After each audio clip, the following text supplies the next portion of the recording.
నమస్తే మామ. రావ్ బహదూర్ సినిమా ఇప్పుడే చూసిన. సో సినిమా ఏంది, సినిమా ఎట్లుందని చెప్పి మొత్తం మాట్లాడేసుకుందాం. Rao Bahadur movie review. So cinema చూసిన, నాకైతే బాగుంది కానీ చాలా కష్టం. ఇది హిట్ అవ్వడం కొంచెం కష్టం అనిపిస్తుంది. ఎందుకు అని చెప్పి నేను టోటల్ రివ్యూలో మాట్లాడేసుకుందాం.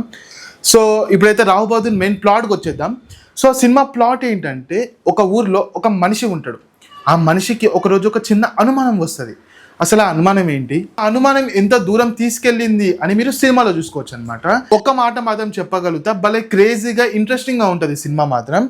ఫస్ట్ హాఫ్ గురించి మాట్లాడుకోవాలంటే కొంచెం డ్రాగ్ చేసినట్టు అనిపించింది నాకు. జస్ట్ ఫస్ట్ హాఫ్ 1.5 hours ఉంది, నాకు 3 గంటలు చూసినట్టు అనిపించింది అనమాట. లైక్ లిటరల్ గా నిద్ర వచ్చింది.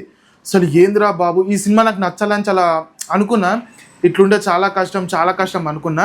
కానీ సెకండ్ హాఫ్ అట్లా అనిపించదు. సెకండ్ హాఫ్ చాలా బాగుంటుంది, మంచి సూతింగ్లో వెళ్ళిపోతూ ఉంటుంది అనమాట.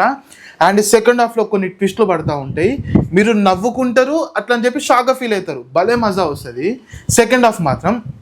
మెయిన్గా ఫస్ట్ హాఫ్ ఎందుకు ఉంది అంటే, సెకండ్ హాఫ్ ఎందుకు జరుగుతుంది అని చెప్పి ఫస్ట్ హాఫ్లో చెప్తా ఉంటారు. అదొక డిఫరెంట్ కైండ్ ఆఫ్ థింగ్. చాలా మందికి నచ్చదు, నచ్చకపోవచ్చు కూడా, కానీ నాకైతే నచ్చింది సెకండ్ హాఫ్. ఫస్ట్ హాఫ్ అయితే కొంచెం నచ్చలేదు. సో ఇదనమాట. సో ఓవరాల్గా సినిమా ఎట్లుందిరా బాబు అంటే, పర్లేదు, బాగుంది.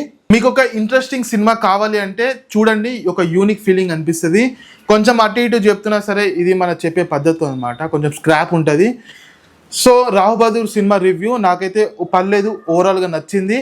5కి 2.5 ఇస్తా అనమాట, కరెక్ట్గా 50%.